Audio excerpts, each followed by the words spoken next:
the bank account's looking good. Is it looking good? I hope so. Not a lot from me so far this week in terms of trade results, except there is some good news, and I'll share that with you in the not too distant future. Trades we've taken so far this week, no real results out of those. And we're in a little bit of drawdown on pound Kiwi, I think, which is the only one I'm in at the moment, apart from, of course, that long-term Euro CAD trade that we've been in for 2 months, nearly 2 months, and we hit TP1 yesterday or overnight. Yay! 2 months. It's probably the longest time I've ever had before hitting a take profit. Let's start with, hi Helen, how are you? Let's start with the usual, the breakout trade, which we could do with a winner there. We really could. Let me see how that works. Something's amiss here. There we go. That should be better. Hi, Paul P. Righto, today, what have we got? We've got 5 1-hour candles. That's what we're looking for. And look where we are. We're sandwiched absolutely in between the weekly pivot and the month and the daily pivot. So if we're going long, the weekly pivot would have to be our target. If we're going short, the daily pivot can't be our target. It has to be monthly pivot for the optimized version. If you're trading my version, then you'd be taking first profit, I would think, at around about 40 odd. Yeah, you'd be taking profit before the weekly pivot. If you were going short and not adding any filters, you would 25, say, you would not be taking profit before the daily pivot, and that is terribly dangerous. Terribly dangerous. Anyway, that's not how we're working it. We're not adding filters. We're just doing it. You got the biggest pot of gorgeous orchids. How lovely. That was for your birthday, I think. That's 2 days ago, wasn't it? That's lovely. Orchids are a girl's best friend. No, it's diamonds, isn't it? That's right. Right, let's set, we can set the short. And gee, that'd be a terribly, terribly dreadful trade. I would never take it. 1.39362 becomes 1.3936. Take 2 away from that. And we've got 1.3934. So again, this is filterless. So we're not adding any filters to this. Although I did yesterday or Monday I refused to take the trade. It was just crazy. And the stop loss will be 3 above the top of that candle, rounded up. 1.41743 becomes 1.4175. Add 3 pips, 1.4178 will be, did I say 1.41? That's not what I meant to say. This thing's thrown me again. 1.39878 becomes 1.3988, and therefore our stop loss for the short would be 1.3991. There we go. That makes a whole lot more sense. 1.3991.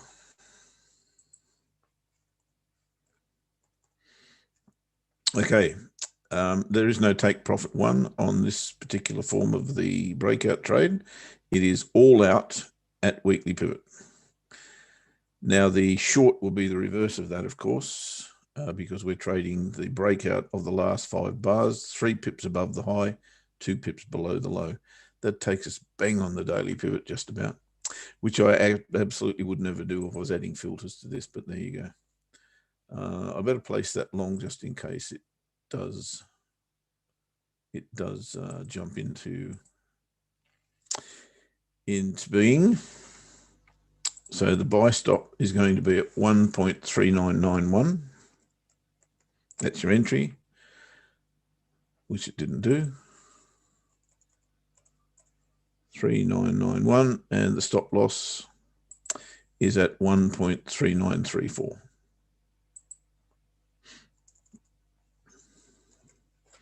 There we go. So we've got that one going. That's in the market. Stop loss there. You can't see the entry, but it is just about DR1. Another dangerous entry, especially when you take that into consideration. Oh dear. Not a good entry either way today. But we do have, well, I'll call that a double bottom and a higher low. You'd have to be thinking the first movement here is going to be long. Whether it can sustain that or not is another story. Righto, so the shorts we can put in. I'll just adjust that one first. 1.3991 and 1.3934. Yes. Righto, good to go. Short order is a sell stop. We're not trading this with any money on the table at all, guys. It's micro lots only because we're still in test mode, right? Sell stop at 1.3934. I must say it's a lot easier to remember than my version. And 1.3991 is the stop loss. Now, we do have a few new people in the room in the last few days, so I'll briefly go through this and what we're trying to do now, guys. Diamonds are okay as well. Only sad part, De Beers control it. Scarcity economies, yes. Is this current take now trade? Yes, it is. So, well, it's not really. I know I'm terribly confusing here. We're simply trialing. So I'm just showing you this way to do it. And Ash and I are going to get our heads together in the next couple of weeks and actually get this, get the record straight on this. We're actually showing you how this version works. It's the optimized version that Peter, the program, did. I'm sure you all know Peter, who's been the programmer with Actions to Wealth for quite some time. And his version of this is trade the last, or the breakout of the last 5 bars. So 1, 2, 3, 4, 5. And obviously that's the low, that's the high. He puts his entry 3 pips above because this is what the computer told him to do. And he puts his stop loss 2 pips below the low of the range, not the low of the bar, as I do. And it's quite the reverse, obviously, for the sell. Now, the one thing that he now does do is he takes his profits, no TP1, no TP2. He just takes everything off the table at what he calls first resistance. Now, there has to be a little bit of license there. You're not going to take your profit at DR1. That just doesn't make any sense. But oftentimes, in fact, I would think most days you're going to find that you're going to be betting odds on, as I call it. You're going to be taking a risk. In today's risk is what? 57 pips. And the reward, which has got to be at weekly pivot, is not even half that. So your reward here is half to 1. And your reward on the bottom side, if it was monthly pivot, is even going to be less than that.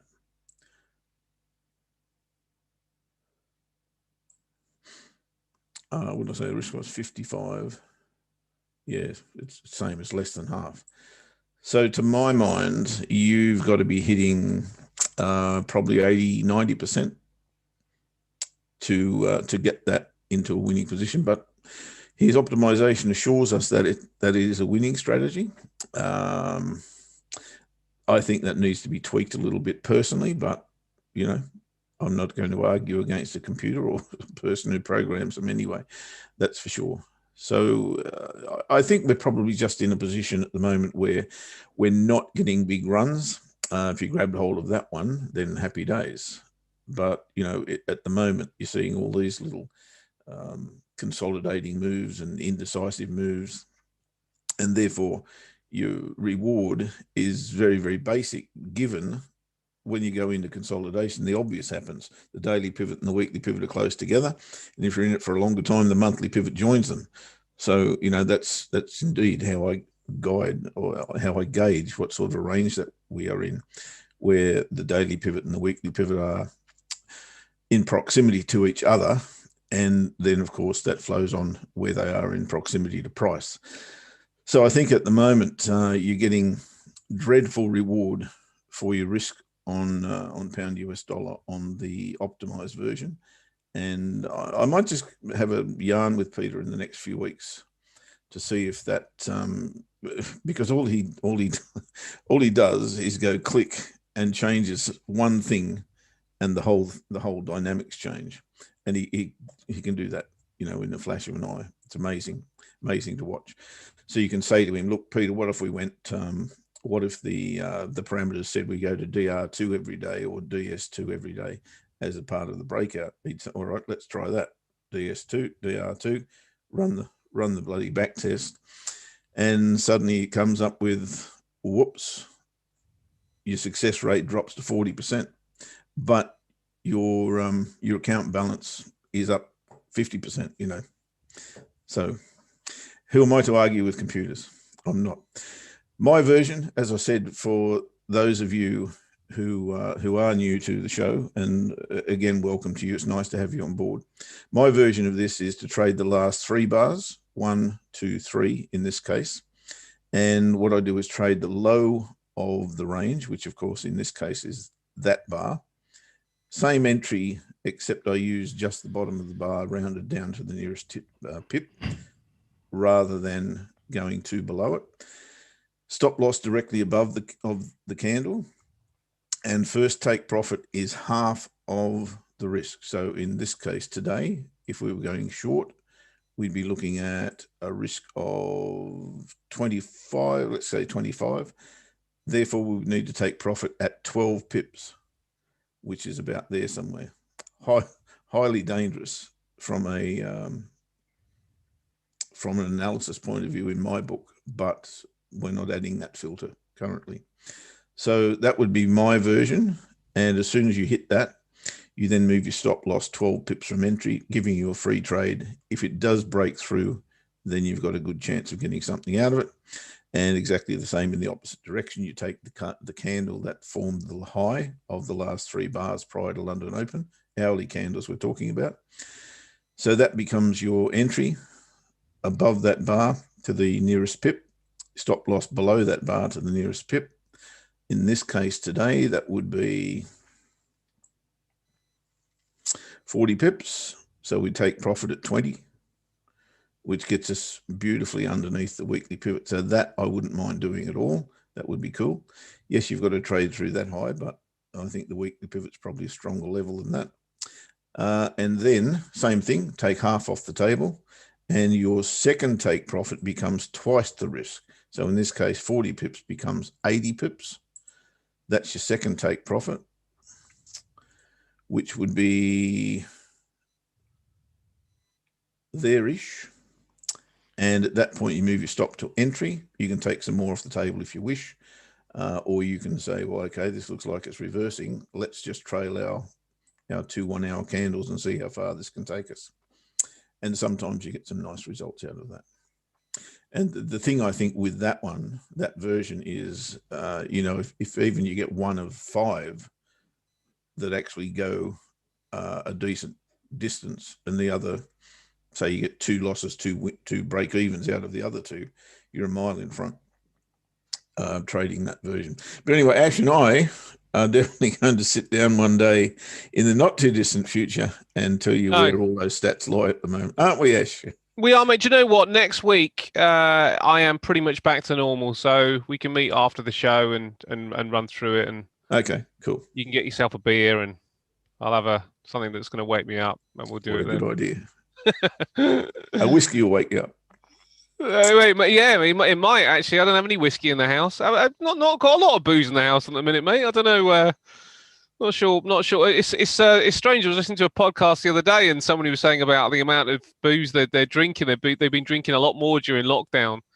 Yeah, I said before, Australia is up about 15%, and I've been very concerned about what everyone else has been doing. I'm up way more than that. I'm a real sociable. I'm a social drinker. That's the thing. So I don't really I don't drink if I'm on my own. So I don't think we must have a bottle of wine in or something. No, I don't either. I race out and see if I can meet somebody. Hey, let's have a drink. Somebody sat on a bench somewhere. Yeah. So I'll get myself something to wake me up, and we will go through it. Interesting day. Helen, you hardly drink. Well, you should be. It was your birthday the other day. That's one day you're allowed to let loose and have a Absolutely. bit of a, if you, I mean, obviously you might not want to. I know some people don't even really like it, but if you want to, you should do it then. Lots going on today, mate. Probably, Hang probably. on, just before you say that, Helen, just to answer your question, can you remind me before the end of the show, when Ash is gone, I'll take you through how that actually works. All right. The What trade. drinking? All right. Yeah, we'll have a drinking lesson. Jeff will open up the fridge. We haven't had anybody actually on the show for a while, mate. I mean, the mics are always available to open if anybody does want to come on and have a chat. You guys, Well, perhaps a few, but we've had some new people in the room recently. Maybe they don't know that we actually openly invite them to have a chat with us. yeah. Anybody wants to come on, just stick your hand up and we'll open your mic up and ask us anything you want. If you've got a trade idea, if you've got some questions, no question's a silly question. Obviously, if you prefer to post it in the chat box, that's absolutely fine. But we do like getting people on board. But yeah, I was going to say, mate, it's an interesting day and probably a bit of a tricky one. I mean, yesterday was quiet, and I think today might be even more quiet. We've got a slew of data and really important data today, as we often do. In fact, as we always do in the first week of the month. And I think it could make things a little bit quiet. I'll grab the screen just briefly here because there is. Before you do, yeah, you haven't done it yet. Just the two trades that I took this morning. This one's in drawdown, pound Kiwi. Was this morning or yesterday? Would have been yesterday. Can't remember. It was yesterday. Something happened to the Kiwi, and I don't know what it is. There was a big move on the Kiwi late in US session. Was it anything to do with the commodity prices? I mean, I don't know, mate. No idea. Commodity prices came in. I don't think so weaker. because Aussie Kiwi. That's Aussie Kiwi. So what time was that? What time was that? MT4. MT4 time. That was 2000. So that's 6 p.m. my time. Okay. Oh, I see. Well, Brainard was out yesterday. When was that? Yeah. So Brainard was out yesterday. FOMC member Brainard was speaking yesterday because the used to, I don't know if you saw, but the dollar also had quite a lot of weakness as well. Yeah, I just couldn't work out what happened to the Kiwi. It's rallied for some reason, and of course that didn't help our trade. Don't know. Yeah, construction index. That's Kiwi CAD. Three commodity currencies. The Kiwi's just pummeled the Aussie and the CAD. Don't know why. Yeah, that's a big bar, isn't it? Mm-hmm. It's a big bar, very emotive. Yeah, but the dollar was weakening. It's just stabilized a little bit. It did. I mean, you must have seen the bar on the dollar index, but it was very, very negative yesterday. Closed very, very negative. And you just shake your head and go, wax on, wax off. One day this, one yes, day, yeah, and it is that at the minute, isn't it? And it's a great environment actually for that. If you pick the right currency. And it's one of those, isn't it, that every single strategy will work probably every single day if you pick the right currency, or every single period if you pick the right currency. I think there's been some really nice ranges in the dollar index. If you're playing intraday, then it's been bouncing to and from some very specific ranges and probably quite nice to play. Yeah, I was looking at it myself earlier and I think, gee whiz, I should be trading this. Actually, I can trade it now. I've got a trading view account through, can't remember the name of them, some broker here in Australia, but I think they do offer that, so I can probably trade that now. So I might be trading that ranging. Yeah, trading view is good, isn't it? Because it basically offers everything. You can basically get every single instrument that's available. I suspect. Yeah, but your broker's got to be in tune with it as well. Yeah, that's where the difficulty comes in. And I have to say, a lot of these brokers that offer MT4, I think they're a bit behind the times, mate. I mean, some of the options that you can trade on this stuff is just so limited. You can't trade any sugar or wheat or copper. Well, you can trade copper. Can't trade copper on fusion, but I think many of them just don't have the options and opportunities. Um, yeah, I mean, you really need what I've found is to get really two brokers. MT4 is quite nice for certain brokers offer really good MT4 charting, and it's well worth having it for that. But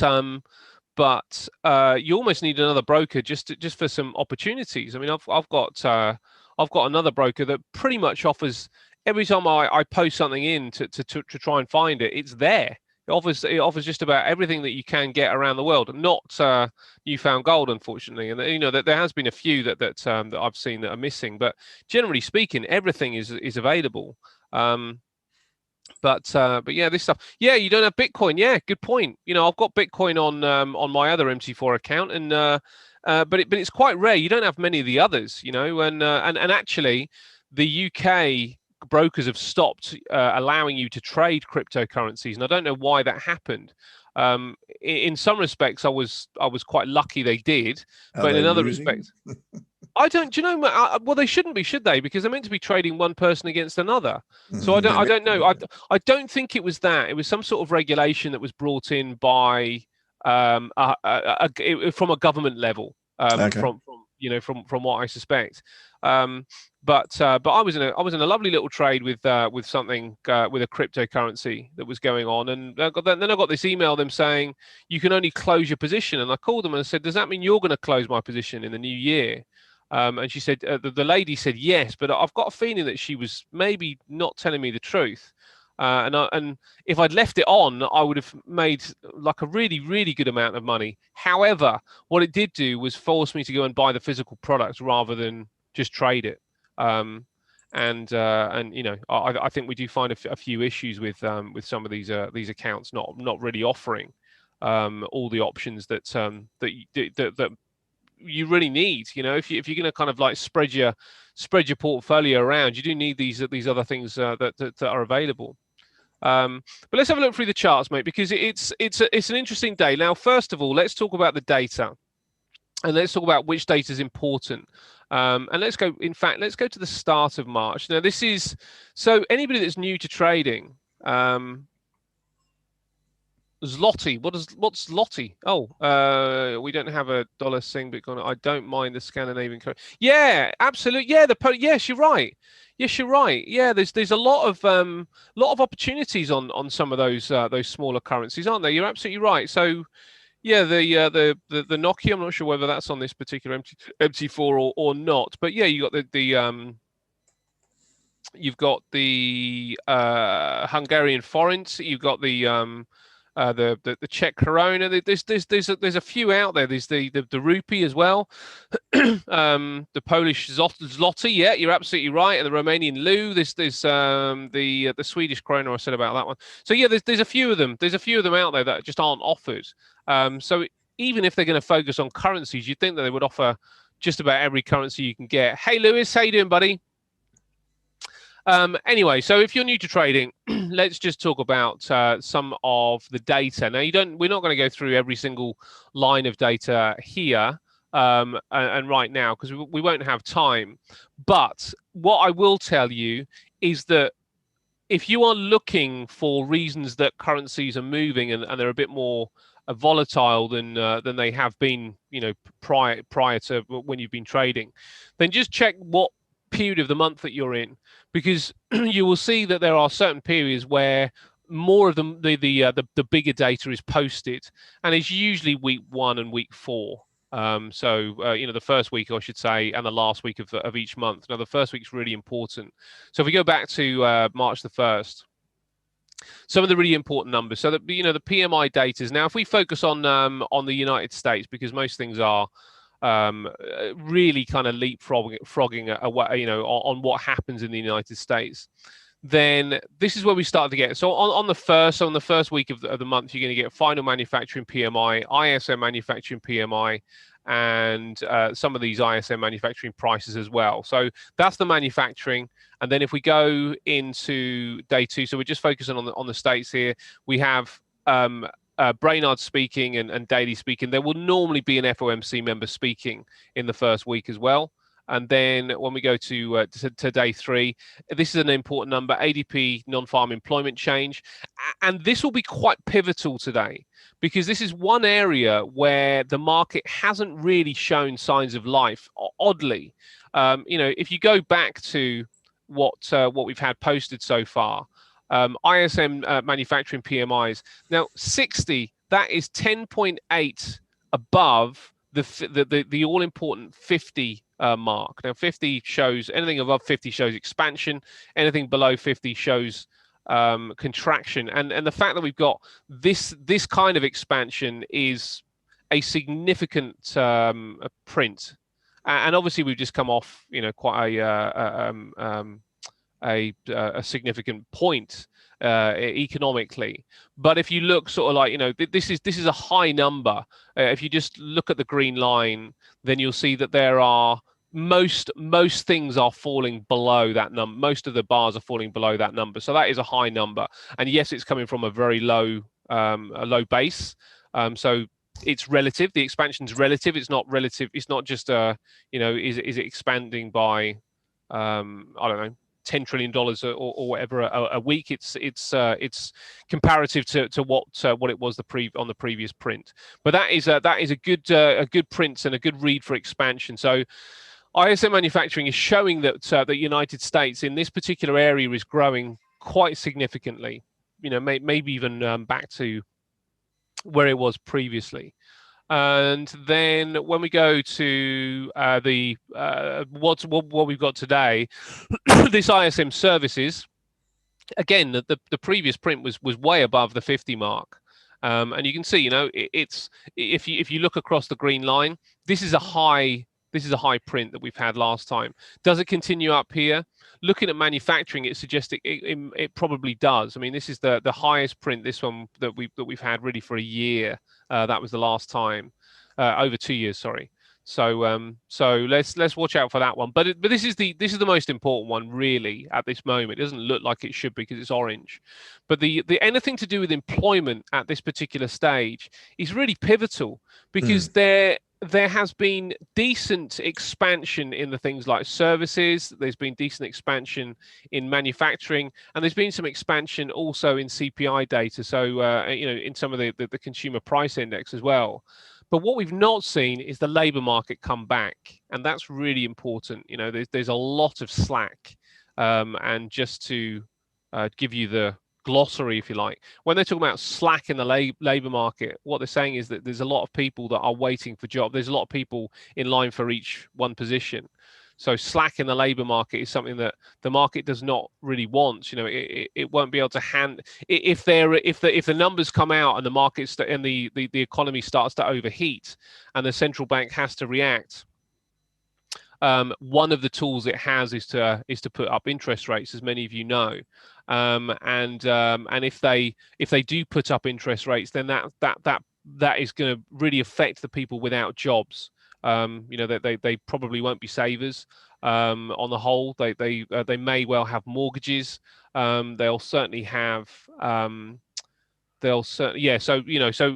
that, which means it's an absolute deterrent for them to do that. Oh, mate, do you know what? And this is there's a really interesting study. If you go back to the last financial crisis in 2009, and where people are trying to draw comparisons from 2009 to where we are now, because that was really the last time we had all this excessive printing, it's very difficult to draw comparisons, because there was enough in the Fed. That there was enough movement with the Fed when it came down to interest rates to do something, with the interest rates, to lower the interest rates and to make it work. Now they're at an all-time low. They are based out down here, and yet all this printing is coming in. They've literally got nowhere to go, as you say. They can't put interest rates up. And also, if you look at the money supply in the last financial crisis, what we saw was the money supply given to the banks, but the banks not really lending out. Now, in this particular example, we've had that, a genuine money supply going through. So there's a lot of money, just basically floating around the system, which does suggest inflation. Now you've also got this bond yield going up, to 1.4%, just north of 1.4% right now. So the yield curve is steepening, and that is also really not welcome. That's not a welcome yield by the government, because obviously that means that's the amount that they're going to have to pay back at. That 1.4% is what, if people start buying government bonds, the government needs to then pay them back at 1.4%. So they don't really want to see that bond yield kind of creeping up, too high. I mean, it's already, I think, it's probably it's a little bit hot. So the question is, what do they do? And I suspect what they'll probably do is borrow on a shorter term time frame. They're probably going to completely change their strategy, which means that we don't really have that much in the way of trying to figure out historically some sort of pathway that would lead us to some kind of conclusions now. I mean, what are they going to do here, mate? Because yeah, you need to ask someone with a higher pay grade than me, mate. I've got no idea. Well, I think you can ask, well, I think if you did ask people with a higher pay grade than the two of us, then they would probably have some answers. But I think even they would be scratching their and head. They could very easily miss, I think, because, as you say, the people who have to make the decisions are probably losing a lot of sleep right now, because they've got to be creative. They've got to be very creative, because where do you go? How do you actually bring some form of stability to an economic situation or a financial burden that, they're all completely way and truly over their heads? I don't know how they solve that. I really don't. Recalibrate is the only answer that I have. Yeah. I think you're right, Lewis. Sorry, mate. I've just seen that you're taking profit from your gold trades. Are you long or are you short? Are you short from a long way out, or are you long from a near term? From the near term here. Hi, Paresh. Hi, Andrew. You're short. Well done, mate. Well done. Yeah, because gold is where are you looking to take it? I suppose you're waiting for a little bit of a reversal here, isn't it? There with gold. I mean, you know that I'm very bullish on gold, and I will remain a gold bull. Yesterday's bar was really interesting. It's it is looking like a potential for a bit of basing out here. Nice little jump off that level, and this may not be ultimately where we stop. We 1680. Yeah, I think. Oh man, you know what? Oh, sorry, that's silver. 1680. Yeah, gold doesn't look quite as attractive as silver, does it? Silver's doing okay. This is where we are. Yeah, I think that's fair, mate. I think that's fair. Yeah, I like 1680 for more buying. So that would be a. Now, silver to 25. Yeah, I'd quite like silver at 25 as well. Can I ask you a question, Lewis? Are you bullish on gold in the long term, or are you bearish?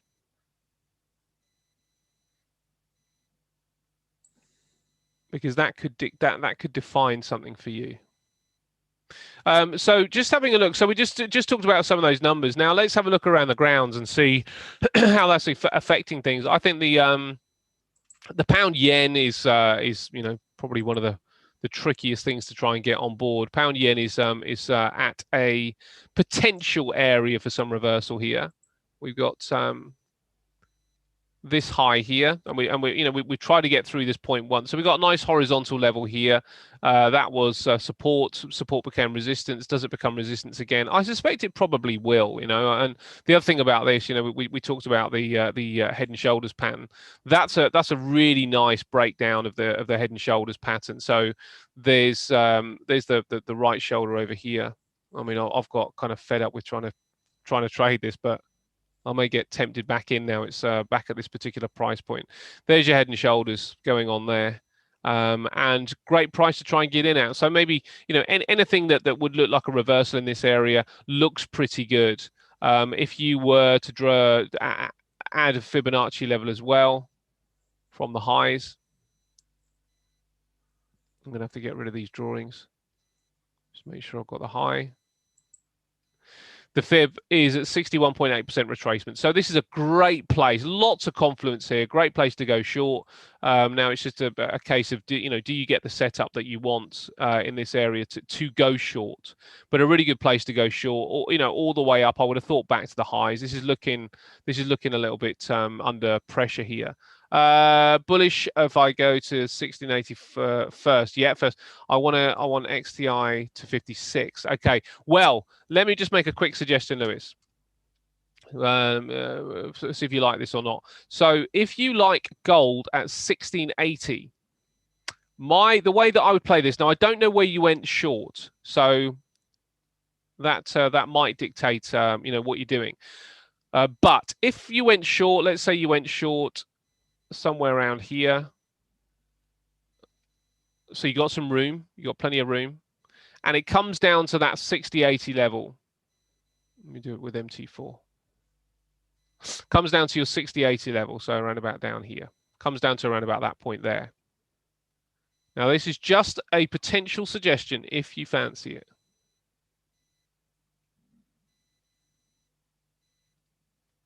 What you could do is you could buy gold here. Buy gold here, just because it's a good level, right? Forget the setup. You're just literally going to put a buy order in there. You buy gold there. Now, if that is where you were going to take profit anyway, all you are losing is the spread. So you're going to lose the spread, and the spread is going to be tiny, right? So you're going to lose the spread if gold tanks. If gold tanks, you are going to be out here anyway, and you're going to have to close your buy. You're going to have to close your sell. So you leave your sell open. That's the first thing. So leave sell open, leave the sell, buy gold here. If it tanks, you close both positions, and you're going to lose just the spread that you paid for the buy. Now, if it hops up and gives you a higher low and starts to break up, you can put this one at break even and then take profit on the sell. Now, of course, it then may tank, and that means that you're giving up that bit of profit on the sell. However, with the fact that you are free trading straight away, and you're free trading kind of, with a potential bit of protection, if you trade it right, you can still maximize the profit on the sell while having a free buy. If that doesn't make sense, let me know. But I hope it does. So it's just a suggestion. Now the good thing about that is that if gold meanders around in this area, comes down and meanders around, you can just wait and see which direction it's going to go in. And if it does pop to the upside, then you're already in the trade. Obviously, you're going to put your stops at break even on the sell just in case it shoots up, but you're going to basically be in the same amount of profit if it goes right back up to your sell again, because you would have been buying down here instead of closing the position. So yeah, so if that makes sense, mate, that might be worth trying. It's basically a short to go long trade, which is a great play. It can be a really useful play, and the fact that you've got that short in the market, that buys you a lot of time, and it buys you a lot of headspace. Helen, what's the take on gold? What's the conspiracy theory, please? Yeah, let us know, Helen. Even come on mic if it's too difficult to type. Yeah, it'd be a lot easier if you can. It would be a lot easier. Remember, we are all trading buddies, and we like to express all opinions openly. Whilst you think about that, Helen, I'll just very, very quickly update a couple of things. Pound US dollar has not been triggered. That's doing nothing. Pound Kiwi still in exactly the same position. We're still in drawdown, but hasn't done anything. Euro pound. I placed an order on Euro pound this morning, and we missed the entry by a very, very small margin, which is a good thing, because that is also, had you been triggered into that, you would be in drawdown at the moment. Nowhere near stop loss, but you're being held up by the pivots at the moment. I'll come back and talk about euro pound because it's a very interesting chart for me. And Agreed, mate.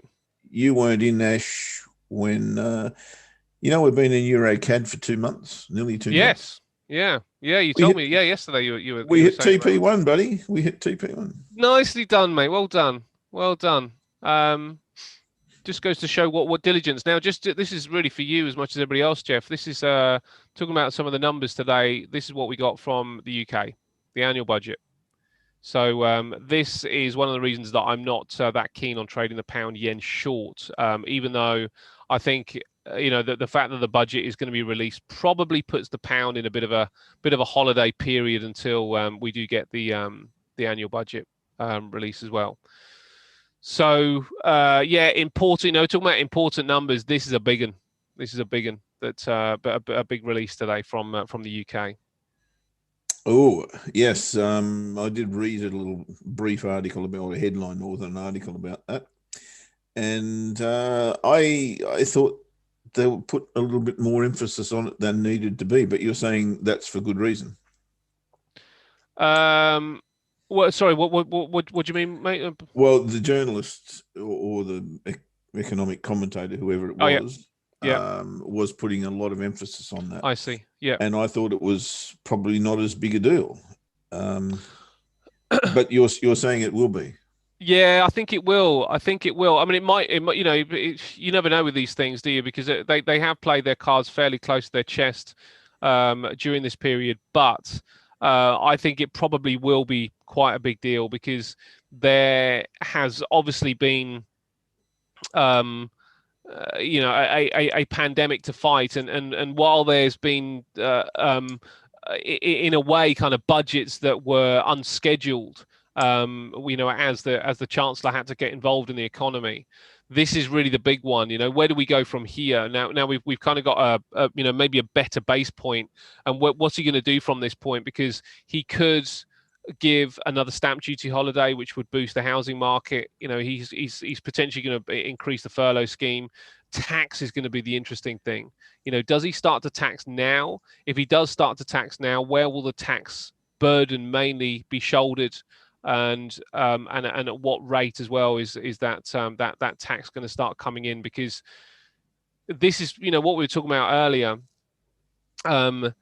The government have been borrowing from the Bank of England effectively. The Bank of England have been pumping money in just like the Fed have, and the government have to pay that money back. And where the government have to pay that money back, they will effectively get that money from taxes. So it is really interesting. I think it is going to be quite an important release, and it may well be completely benign. We might get nothing from it, but I think there could be some fireworks with this one. I think there could be something that they try and sneak in the back door and probably not get away with it. Because journalists are pretty adept at fishing out exactly what's in the statement. They're pretty good at getting the actual detail of what's in the statement. No matter how much. What's your current VAT rate? 20%. 20%. How long since it was raised? Don't think it has been raised. Ever? Oh God, it would have been at some point. I'm going to say, gee, that's a high first watermark. 1994. Standard VAT rates 20%. VAT rates for goods and so it was 17.5%. That's right. Yeah. In 2011, it was at 17.5%. Okay, so a decade ago. Yeah. Any talk of that going up? Because it's no. the easiest way, isn't it? It really is the easiest way. Yeah, absolutely is. No, I don't know. There hasn't been talk of that going up. There's been all sorts of things bandied around, mate. But when it comes down to it, because most of it is speculation and conjecture, it's quite difficult. There's a few things that seem to be, relatively concrete.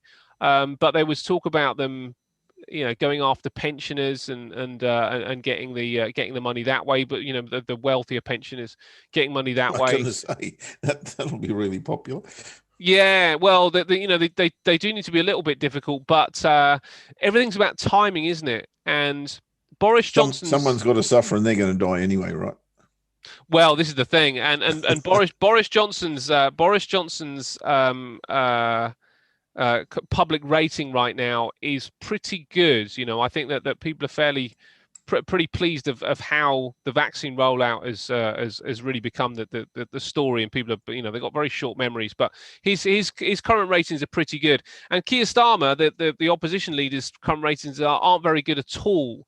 And they're only a year in really to this new parliament. You know, we've got another 3.5 years, and they're not even a year in, if you like, to the current parliament. So if they're going to do anything that's a bit nasty, you would think now's the time to do it, I would have thought, because they can smooth it out, can't they, later in the They've got to balance, haven't somehow, because, you know, they're bound to adopt a fiscal stimulus that is substantial. I think that's a given. Yeah. Given the circumstances. So perhaps that's why we've seen a pound that's been, I won't say robust in the last week or so, but certainly in the last 6 months. Yeah, well, I'm interested to hear your views on this euro pound off the back of that, mate. And you know, the European Union has not handled the vaccination rollout very well at all. You know, it's almost like a baton changing, where the UK handled the start of the pandemic very badly. They've kind of now got a handle on it, and they're doing a lot better. But because they banned the AstraZeneca vaccine being taken by over, I think it was the over 55s, or it might be the over 65s, but they banned it in a certain age group. It kind of sent fears right throughout Europe, and many people haven't taken up their vaccine quota. And a lot of the scientists are basically coming out and saying that you're just all out wrong. You're just not right on this stuff. You know, the vaccine is as safe as it needs to be.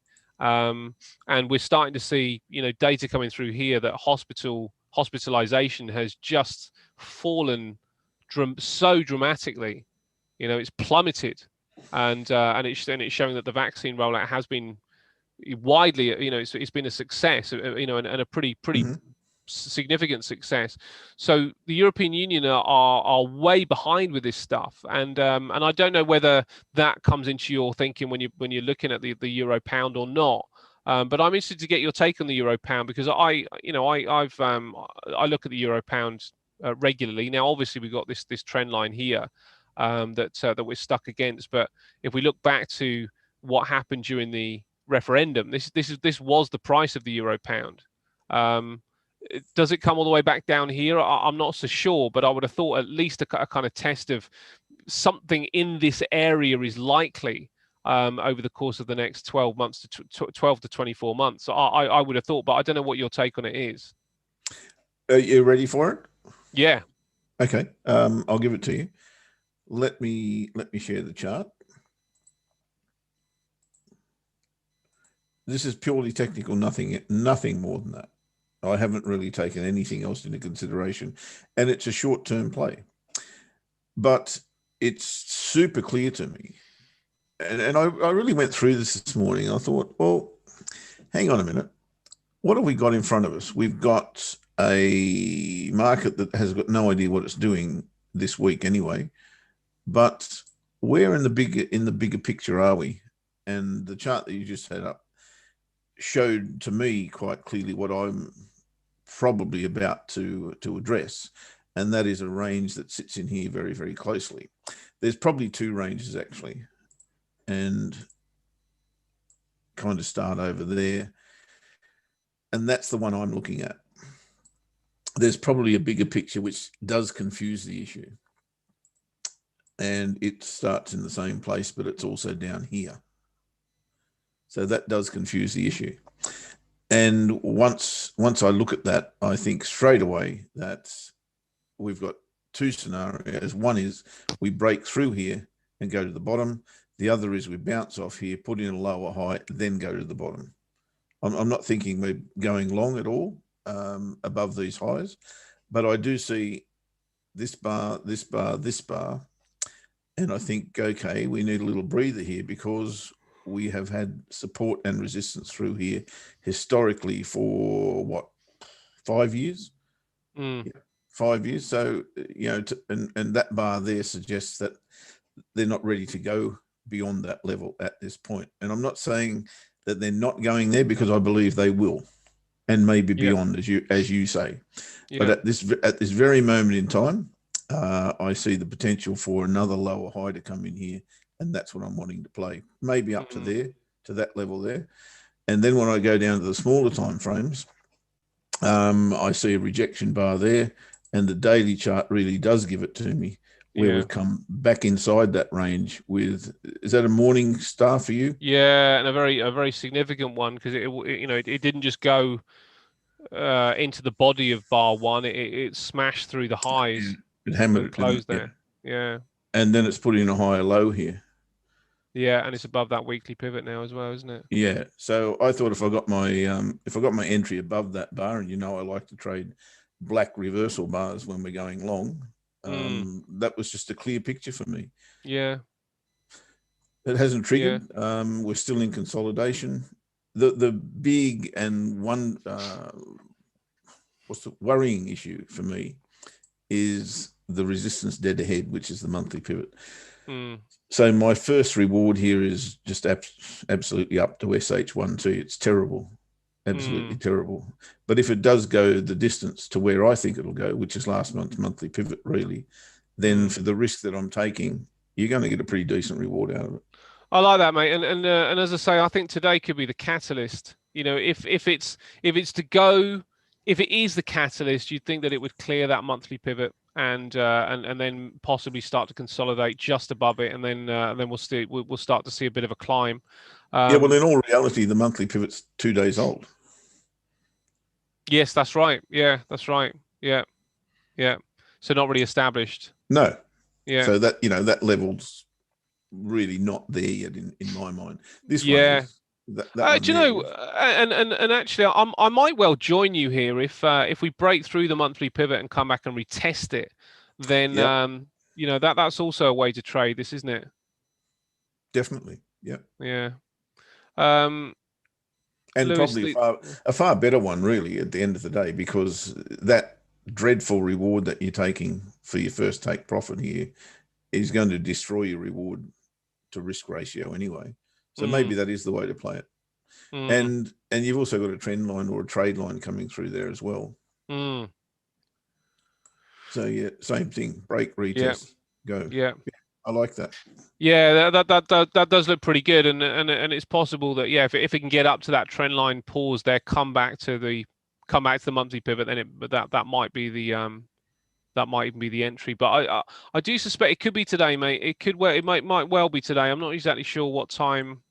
I mean, it said 10 o'clock on this one, but the statement takes a little while to filter through. So not sure what time we might start to see some movement, but it Mhm. might well be today. Could be And could of be an course, interesting one. if you go back to the bigger picture, the bigger range, then we're due to come here. So Mm, it may just fall straight down there, and that's fine. I don't mind, as long as we're not taken into the trade. mm. So Yeah, yeah, that's why I say it's an interesting chart, because it's a little bit mixed, but I think there's an opportunity there to get a reasonable reward out of it, yeah, and that's why I took the trade. yeah. Makes sense. Sorry, Lewis. So, how far will the UK 100 go? It might well go. I mean, it's going to go back to 7,500 at some point, probably this year. Um, Whether it goes from this level is the question, isn't it? I did try and get into this the other day, and price came back and stopped me out on the break even. But I think it's got a pretty good chance. But there is a broader head and shoulders pattern on the UK 100, which, well, what I would quite like to do. Do you mind if I just grab screen a moment here, mate? Go hard, mate. Yep. What I'd quite like to do with this is see if it can come down to the neckline. I am a buyer of the FTSE for sure.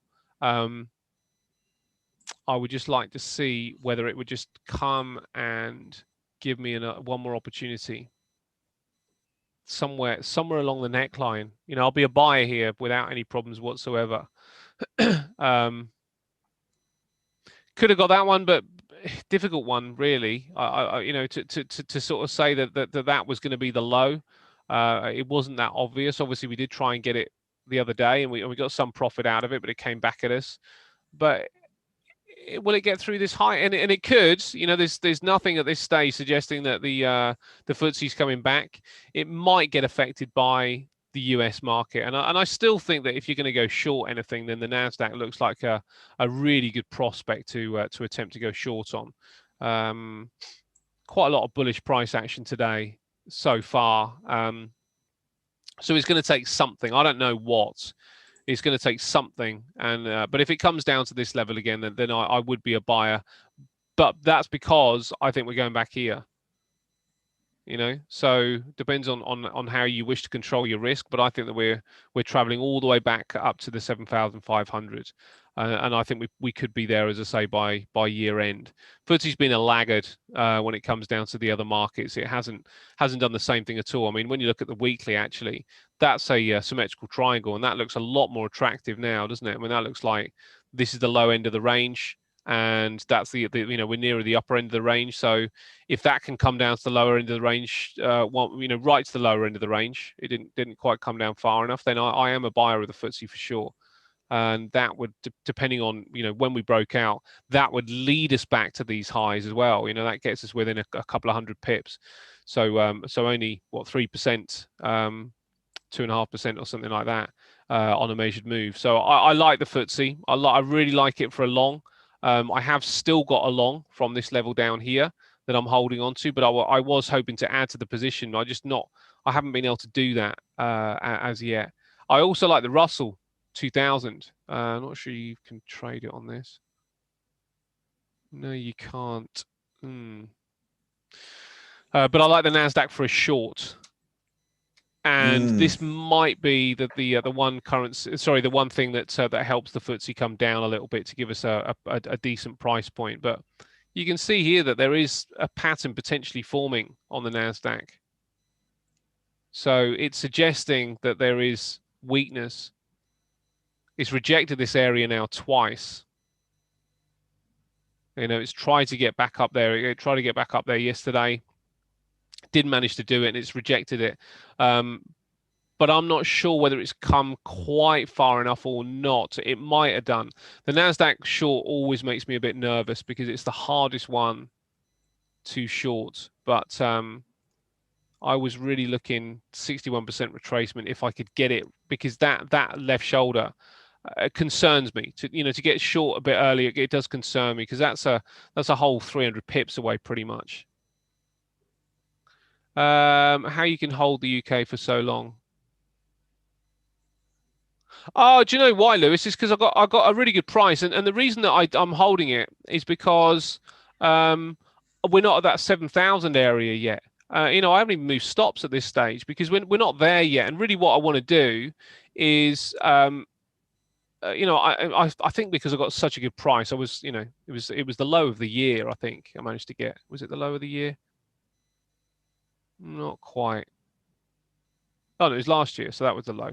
But it was the low of the move. So I'm trying to add to it, but I think we're going here. So I'd quite like to hold it all the way up to that point there, and then I'll start moving stops on both on both of those up. But the reason I'm holding it is because it will give me some margin of safety for the second one that I want to put on. That's why I'm trying to hold on to it. But so far, I've not had any success of adding to it. So it hasn't really hasn't done its job. It's not done its job for me yet. Why haven't you had any success, mate? You're looking for setup? I'm looking for price. I just right. The price, but what I really had, if I go on this one here, that gives me that, and it came through that area. So then when the price came back to that point, I've either got that or even maybe possibly lower. So what I'm really after, and you can see it better on the daily probably. What I'm really after is if it to give me the low that I thought would be in play. I thought we'd get back to this point here, and then I'll just buy it. I won't worry about a setup. I'll just buy it because I've got that margin of safety. But maybe I should have got in here, mate. I mean, I've potentially judged this wrong. And when I kind of like look at over this, then I can see that there is a bit of a level, but it's just it was a bit scruffy. I didn't I couldn't kind of get my eyeballs working properly because it was just too scruffy a level. Maybe coming down a little bit more. I don't know, but you can see that there's resistance, and support that went through, but then that's a bit cleaner. That's a bit cleaner. That's a bit cleaner. So I don't know. Maybe I've probably misjudged it, mate. To be fair, I think it's possible it's not coming back here.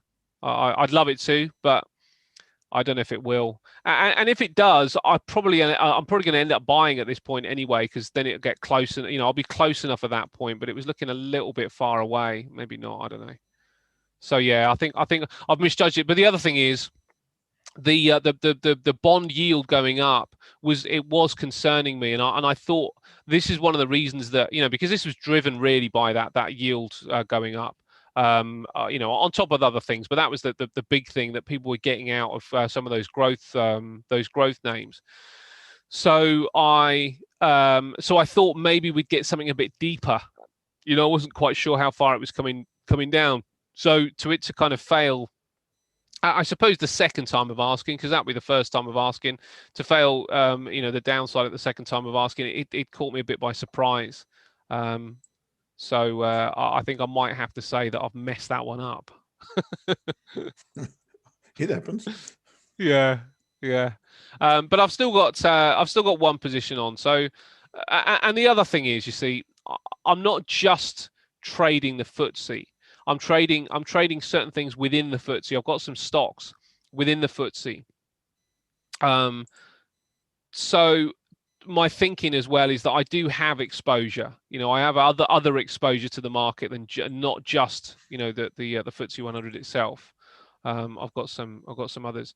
Yeah, I think that the long looks good to me, Lewis. The long looks pretty good to me. So it's too expensive here. But I think it could come back.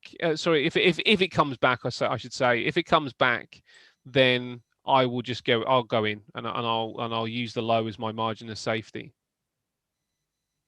Use the original entry as a margin of safety. Anyway, mate, that's pretty much everything. Gold is not performing at all right now. So Helen was saying that what Gordon was saying is that when gold pops the upside, then the lid will be taken off silver, and I'd have to completely concur with that. Silver's nowhere near as negative as gold. Silver's almost, in my opinion, the better of the two to play because it's just got room. Look at silver's all-time high, and we are practically halfway home. It's got a long way to go. You compare that to gold. Gold's all-time high is only here. So it's only really got another third to jump before that's at its all-time high. So silver, in my opinion, is probably a little bit better. And I have got silver. I've got both gold and silver. So I'm hoping that they do start to take off. And if they do, and gold pops the upside and takes silver with it, then who knows where silver goes? Silver could go right back up to where it was before. There's also the crypto space, which we haven't really discussed, but I think this is also interesting at the minute. I thought some of the things that Shukri was talking about yesterday was fascinating. What's going to happen to Bitcoin? Is it coming down a bit more, or is this it? Is the retracement done on Bitcoin? I hope it's not. To be honest, mate, I've given up trying with Bitcoin, trying to figure out where it's coming to. Well, I don't think he's trading it either, is he? No, he's not. No, he's not. It's not about trading. It keeps me. This is one of the things that's keeping me out. I want to get in, but I want to get on at the same price that Elon Musk got. You're right, huh? Yeah, I want the 35 or in and around there. Tell him to sell you a bit of his portfolio. He could do with getting out some of it, and Ethereum as well. I was thinking about shorting Ethereum the other day. I thought yesterday, and I still think that this is on as well. But there's a trend line here which actually is reacted to really well. But there is also some potential for some weakness when you kind of look at these levels along here, and the Ethereum might be forming a pattern. If it closes above yesterday's high, then I may start ignoring it. But if we get down again today and get under this this level around about the 1550 level, then I think Ethereum could be a selling opportunity. And if it's not a selling opportunity, maybe it's an opportunity to wait for that long. Not in Ethereum, but certainly in Bitcoin. But they are very choppy. At this point, Bitcoin and Ethereum, and as I say, I might well miss the opportunity to get involved, but I do want to get involved in Bitcoin. I really do. But I've got this trend line here that brings us down to potentially this high here, which is around about the 39,000 level. Now, if Elon got in at 35, then I don't mind paying 40, but I'm not paying 50. So that's why that's what I'm doing with Bitcoin, mate. I'm just waiting, really. That's your stance, buddy. Okay. That's my stance. Yeah. All good. I got to trade. You got to go. Awesome. I got to go. You got to trade. Yeah. I guess I'll see you tomorrow, but next week we'll be fully back into it. Oh, Ainsley's been waiting for the last. No, she hasn't. She couldn't come in today. Oh, I forgot to mention that from the start. Yeah, I totally forgot about that too. She's at a porn education night, as a matter of fact. Okay, I'm not sure if I should ask too much. I'm serious. I'm absolutely serious. Is she buying or what? It's about her daughters being educated at school, apparently. Oh, okay. I assume it's about how to avoid porn on social media and. Oh, and it's a weird one, isn't it, mate? Because obviously, sort of, many years ago that would have been quite taboo, but now it's something that needs to be, because that's the modern age. Yeah, yeah. Because some of the stuff that they. No, I'll tell you this story another day. Okay, all right. How I nearly got arrested. No, it's a long everybody that's in the room, you better come back to hear this story, just so Jeff can smooth out the edges, I think. All right, I'll tell you tomorrow. Okay, that's tomorrow. All right, guys, I'll see you then. Have a good one. Thanks, Jeff. See you later, mate. Right, mate. See you, mate. Okay, the trade. I've got a trade, guys. It's actually against my bias, or my short-term bias. It's with my long-term bias, so it's okay. I get the tick of approval. It's Aussie Kiwi. It's on the hourly chart, and it is a buy. And if you want to follow it, they are the parameters right there. So this is just a classic slingshot setup, basically. And we've come above the daily pivot. We've retested the daily pivot. Actually, this is very similar to the trade that Jure took us into on, was it Monday? Monday or Tuesday? Monday, I think it was. Yeah, it was Monday. Very, very similar. We've got a bit of a base here, and here's the reason I'm kind of not with it, because I imagine that price is going to come down to here before it goes long. And here's where I want to be a buyer for Aussie Kiwi.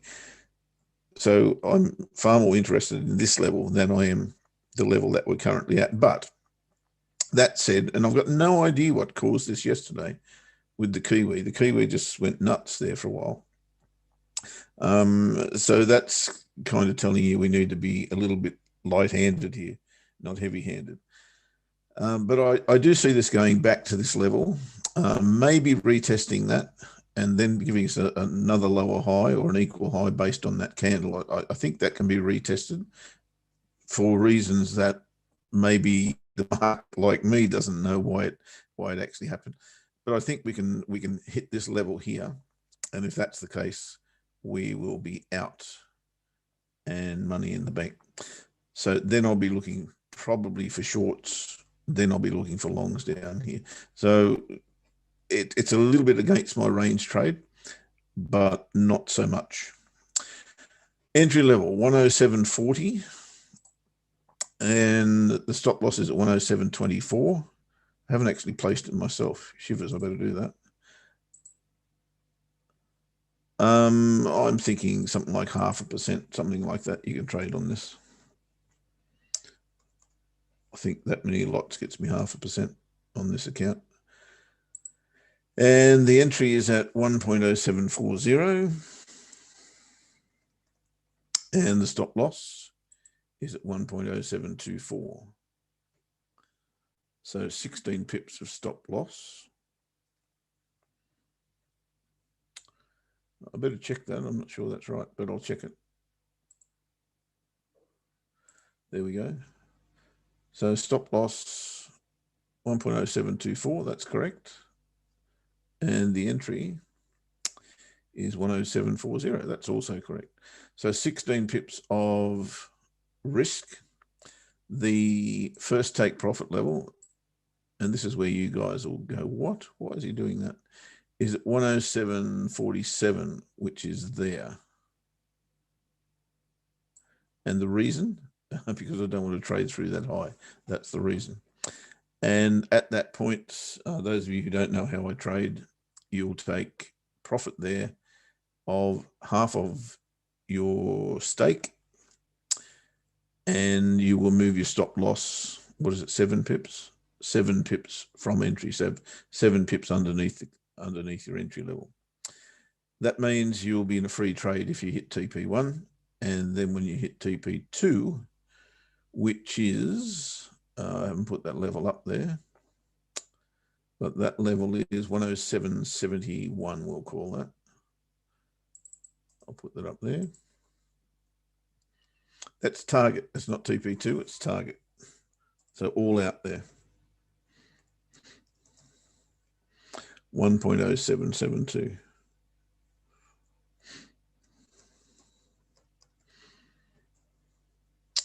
Why didn't that work?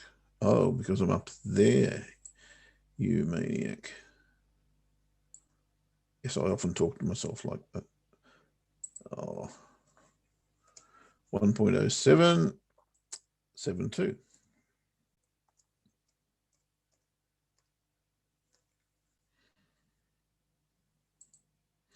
Right, happy days. Now, if you want to follow that, that is it. Has the pound triggered? No. Inside bar forming. So there's not a whole lot happening in pound terms. So that gives us an opportunity to do exactly as I just remembered as I look at Helen's post from Shiv. My entry on gold, 1728 buy. Will it hit 1732 or 1734? I'm not sure if that was answered by Ash. Probably not, because that's a message to me. Shiv, I don't trade gold. I've got no idea. I really don't.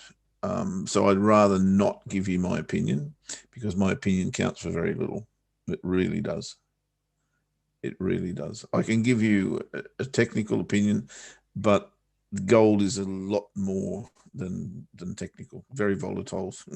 So I'd rather say no. I'd rather say I don't want to answer the question, rather than give you information that really I have no qualifications to give you, if that's okay.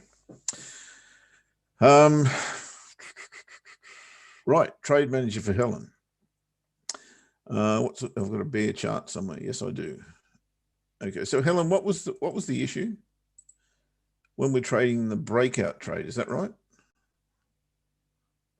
Tell me what the issue is, and I'll tell you how to solve it.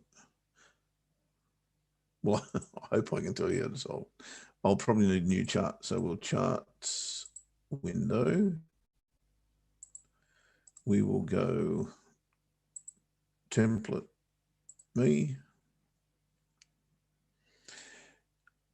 Ask for TP in pips. Auto offers 30 pips. Okay. That one I can do. So you bring your trade manager on, obviously. Okay. Ready, set, go. There it is. Strategies. Wow, something really slow. Oh, that's because it's asking me questions. So click the slingshot strategy. You go normal stuff, whatever your risk is. And instead of going break of bar, you just uncheck that box. Use your levels, whatever they may be. Let's get something out. So what do we got? I can't remember the levels on this. let's go with something outside that's not going to happen. 140.20 or something. 140.20, and stop loss is, let's say, 138.20.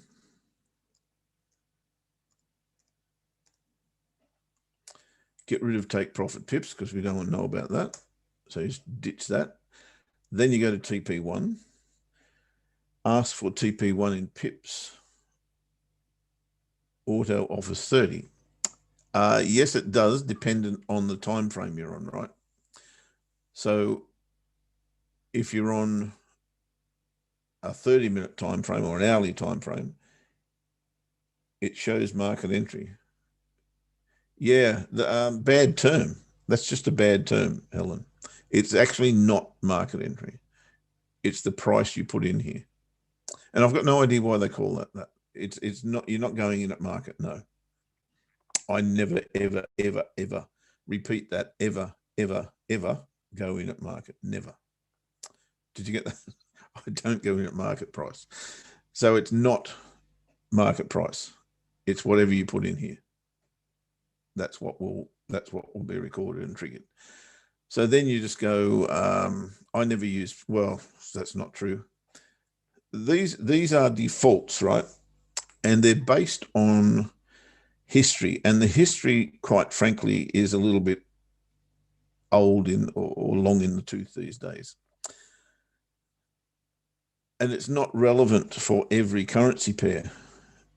It was used on euro dollar 30-minute chart, and historically we're actually using 10 pips in the day, the good old days, when 10 pips of TP1 was easily achieved and quickly achieved. You know, it was just a matter of, seriously, and you guys have not seen those days, and I don't know that we ever will see those days again. It was simply a matter, once you had that system down pat, it was simply a matter of turning up, putting your levels on, and seriously, you would get an acceleration through here like no tomorrow, and it would go straight to there. And you can either get straight out or take your profit one. Then it'll probably come back a little bit, retest the level, or take you out, one or the other. And then it would go again to the next resistance level. It was honestly just so easy to do. And you guys have not seen that if you haven't been trading for 10 or 15 years or 15 years. But that's not the case anymore. So we have to adjust to that. So 10 pips is no longer reliable in any way, shape, or form on any currency, in my mind, to get what I'm looking for, a very quick TP1, stress out of the game, don't have to worry about it. And away you go.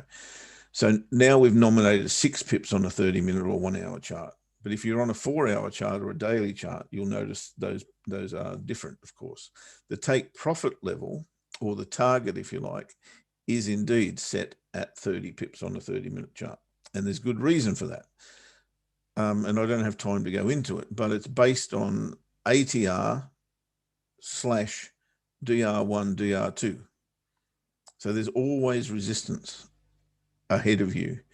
And over time, I worked out that those levels, that DR1 level, if I'm going long, DR1 or DR2, one or the other, or even the weekly pivot, is going to be within 30 pips of my entry. No matter where I enter, I'm going to have one of these, if not 2 of these, 30 pips away. This is euro dollar, right? So that's why I set 30 pips as the target, because I knew I was going to run into resistance. So if you're trading it on an EA, for instance, as this is, then you just walk away and the 30 pips is hit. Obviously, that's not going to be the case 100% of the time. But over time, it was the case. And as I say, maybe we need to tweak this a little bit. But generally, you'll find that I'm going to give you levels anyway. And if you learn from those levels that we're using, the pivot levels in particular, if you're trading intraday, then that should hold you in pretty good stead. As long as you understand the process, you shouldn't need the EA. But the EA is very good because you can walk away. Absolutely. I get it. So that's why we've got a nominal take profit one of 6 pips because we want to be out of there at 6 pips and we want to close half of the position. I nominated this as a little bit better than half because psychologically, if you're starting to trade and you get TP1, you've closed a little bit more than half. Your stop loss is hit. You've actually won something. It's a completely psychological thing, and that is all. No more than that. Look, Helen, one day when we work out how we're going to deliver this education to you guys, you'll find that extremely interesting. It is really interesting. Intraday charts talk to you. You know, they're leading indicators. The pivots are leading indicators. They actually tell you what's going to happen. They really do. I'll give you, for instance, in a minute. And it was all to do with the trade we took on Monday, right? Excellent. Absolutely worked perfectly. So where are we? I was talking about, right. So you just set that whatever you want. I very seldom these days use that. I get rid of it and I use that one, which is the take profit level, which is why I always give you a TP1. So you put that level in there, blah, blah, blah, blah, blah. Whatever it may be, 142.34 will do, just for exercise. I don't take 0.55 off anymore. I take 0.5. And whatever that is, 42.30, so it's 214 pips from entry is my TP1. Then I'd make that 214 pips as well. That gives me a free trade straight away. TP2, generally I would leave that, but oftentimes I will have a target for TP2. Let's say it was there. Then I'd set that level as my second take profit. And then you place the order and you've got a target. As you know, you can't change the target on here. So you have to modify it. So the target level is why hasn't it come up? It has, right, okay. So the target, as you know, is set at, target's not there. Oh, because I got rid of it, right? I cancelled it. That's why it's not there. You can set the target if you want. You can leave it at 30 pips. That's not going to help you stop. It's not going to help your risk to reward on this particular trade, but yeah, that you can do very, very easily. Have I explained it, Helen, to your satisfaction? Are you okay with it? Or do I need to tell you more?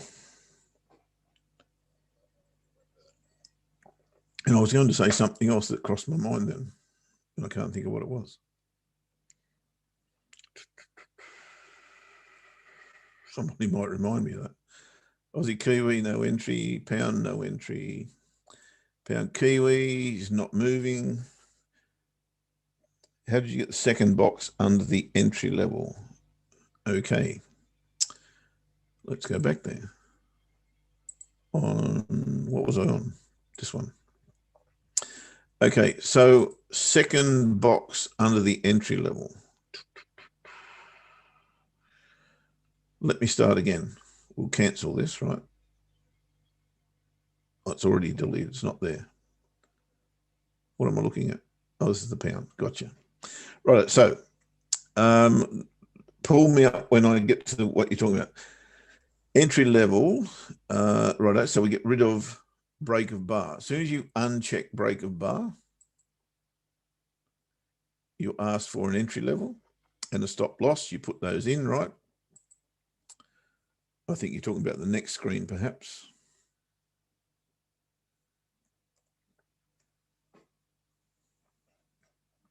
So the next screen, you go to TP1. The second box, you mean, not sure what you mean. Which box? Stop loss is still there. Take profit pips. Which one are we looking at? Okay, you got it. Cool. Happy days. Glad I could sort that one out for you. We don't want that. We can get rid of that. What was I going to say? It was something I was going to go to, and it completely slipped my mind. If anybody can prompt me on that, happy days. Otherwise, we are out of here. You wonder about pip levels. Why? Because of broker watching you? Is that what you fear? Cause it, you mean on different brokers? Yes, fair enough. I get that. All I can say about that on time frame, really, within the same broker, the pip level varies on time frames. Shouldn't. That's a new one on me. There was something I was going to go with you guys, and I can't remember what it was for the life of me. Haven't shown you dollar CAD. Dollar CAD, we placed dollar CAD on Monday, and it should have expired, as all trades that are daily and less should expire at the end of the day. And nothing changed because we had a doji bar yesterday. So I replaced the order. It's exactly the same order as it was on Monday. And I still have a structural formation that tells me there's a false break of this trade line. There's a break and retest of that trade line, and a break and retest of last week, and indeed this week's weekly pivot. So nothing's changed for me. I still think that can reverse. EuroCAD, we spoke about that early. We got TP1 overnight. Yay, after 2 months. Pound US dollar looks like it might trigger to the high side. Aussie Kiwi, we just placed that order. You know about that. Where would you cancel this is probably the next question that I should address.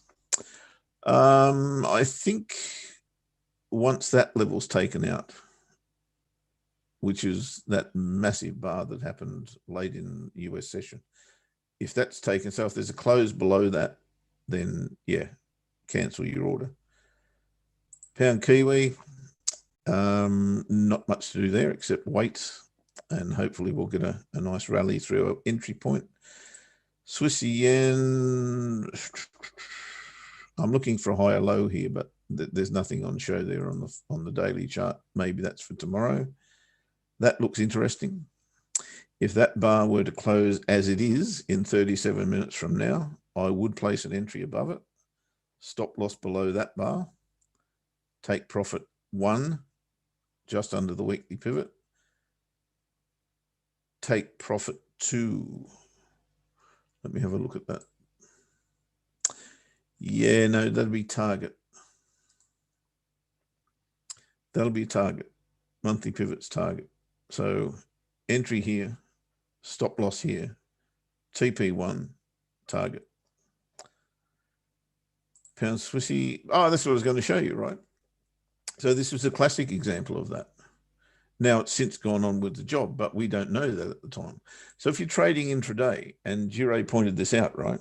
This was his trade on Monday because he saw, I'll go a little bit wider, exactly what we're trading on Aussie Kiwi at the moment. He saw a break and retest, not only of the weekly pivot, but there was also a trend line coming through here. So we had a break and retest of that. And we entered the market, I think it was on an hourly chart actually, Monday. So we entered the market above that bar there because that's just one of my bars, right? And we had broken and retested. There was a trade line coming through here. Broke, retest, enter there. Target, DR2 was right about there. So that's an absolute classic example of what we're talking about. This was a little bit more than 30 pips, but we're talking about pound Swissy, right? It's a cross. It's not versus the US dollar. So it's going to move a little bit further. So entry there, but you still play your pivots. DR2 was there. It was 50 pips exactly to DR2, having risked that. So that was absolute classic what I'm talking about. Now, since then, price came back to the weekly pivot and has gone on with the job, and that's fine. But we're not talking about Tuesday. We're not talking about Wednesday. We're talking about a 30-minute chart that we're trying to get a little bit out of the market from. We're trading intraday here. If you're trading end of day or trend or whatever you're trading, then Your stop loss is down here. It's not here, right? On that candle. And that's the big difference. We're trying to take 1.5 to 1 or something like that out of the market on what it's not a scalp, but it's just trying to get from the market what the markets are prepared to give you on that particular day. And that's all, nothing more than that.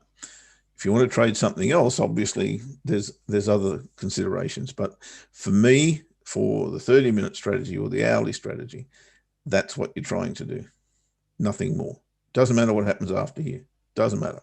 Who cares? Same thing another day. Break, retest, we get in there, we get it again. That's what you're trying to do. Obviously, it doesn't happen every day, but when it does start to happen and continues to happen, it'll keep rolling. Don't worry about that. So that's it. Euro pound. We spoke about this, but I didn't show you the trade. The trade is, I don't think I showed you the trade. Yes, I did. We spoke about it. The trade's there. Stop loss is there. I'm not going to change that. If we get a close below the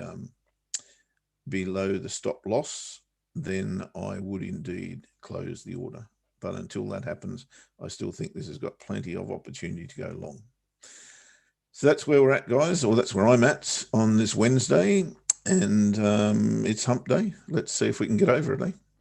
Have a good one, and we will see you tomorrow at the very same bat time and the very same bat channel.